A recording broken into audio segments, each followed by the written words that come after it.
Good morning students. हम DC और AC circuits unit में ऑब्जेक्टिव क्वेश्चन कर रहे थे।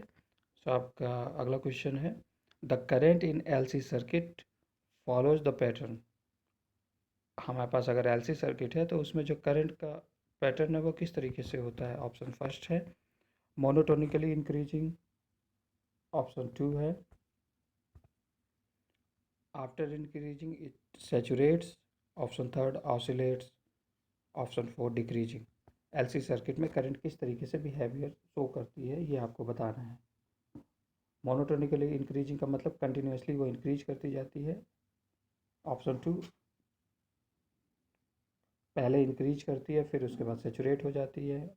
ऑप्शन थ्री ऑसिलेट यानी कंटिन्यूसली वो ऑसिलेट करती है।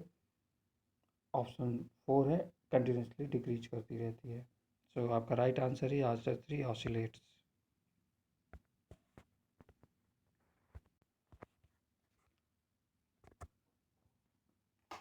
The current in LC circuit oscillates with angular frequency. आपको बताना है कि एलसी सर्किट में करंट के ऑसिलेशन की फ्रीक्वेंसी कितनी होती है। एंगुलर फ्रिक्वेंसी ऑप्शन है 1/LC, 1/√LC, LC root LC। आपका राइट आंसर है 1/√LC।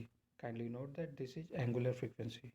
अगर नॉर्मल फ्रिक्वेंसी पूछता तो आपको यहाँ पे 2π ऐड करना पड़ता। Question number 25, the impedance of LC circuit is. Again आपको एलसी सर्किट दिया है तो इसका इम्पिडेंस क्या होगा। Option first 1/FC plus 1/FL into j. Option two j into 1/2/2πFL plus 1/2/2πFC। Option three j into 2πFL plus 1/2πFC। Option four J into FL plus FC। So the right answer is third J into 2πFL plus 1/2πFC। यहाँ पर यह ध्यान रखिए ये phasor form में दिया गया है। जब भी आप इसका जो है इसका आप मैग्नीट्यूड निकालेंगे तो इसका आपको स्क्वायर रूट लेना पड़ेगा, स्क्वायर करके रूट लेना पड़ेगा, right. Okay. In question number 26, in LCR circuit what is the condition of over damped charging of a capacitor. आपको LCR सर्किट दिया गया है जिसमें आप कैपेसिटर को चार्ज कर रहे हैं। ओवर डैम्ड चार्जिंग की कंडीशन क्या होती है। Option first R is less than 2/√LC। Option two R is equals to और approximately equals to 2√LC। Option three R is greater than 2√LC। Option four R is greater than 2L/C। So आपका सही answer है R is greater than 2√L/C, right. Next question, in LCR circuit what is the condition of critically damped charging of capacitor. आपका right answer होगा R is approximately equal to √L/C। इन LCR circuit what is the condition of under damped charging of a capacitor. Your right answer is R is less than 2√L/C. This is very easy to remember. आपको यह ध्यान रखना पड़ेगा over damped का मतलब क्या हुआ कि उसमें रजिस्टिव पार्ट इंडक्टिव और कैपेसिटिव पार्ट से ज़्यादा स्ट्रॉन्ग है, और अंडर डैम्ड में आपका इंडक्टिव और कैपेसिटिव पार्ट रजिस्टिव पार्ट से ज़्यादा स्ट्रॉन्ग है, और क्रिटिकली डैम्ड में दोनों अप्रॉक्सीमेटली सेम है। इन LCR circuit in which condition charging of a capacitor shows damping oscillations.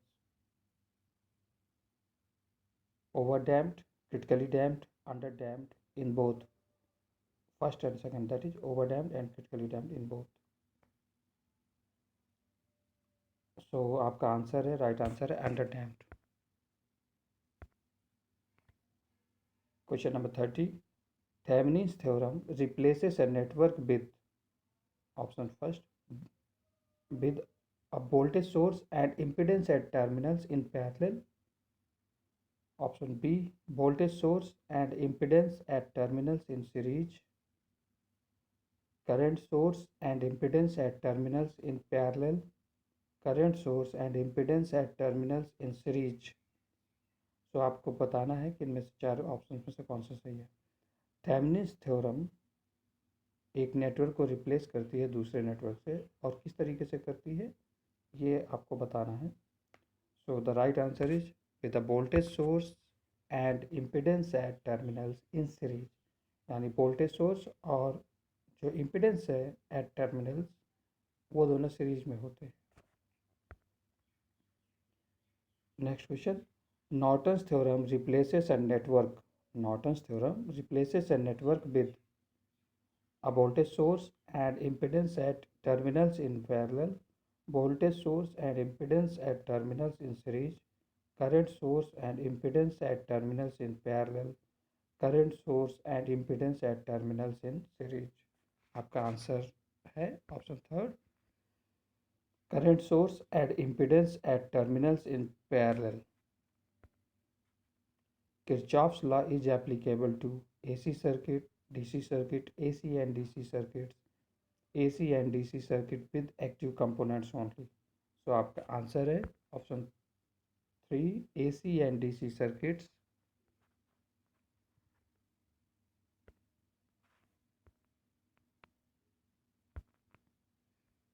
Kirchhoff's voltage law is based on, Kirchhoff voltage law जिसको second law भी कहते हैं, यह बेस्ड है charge conservation, mass conservation, voltage conservation, energy conservation. so, आपका right answer है energy conservation.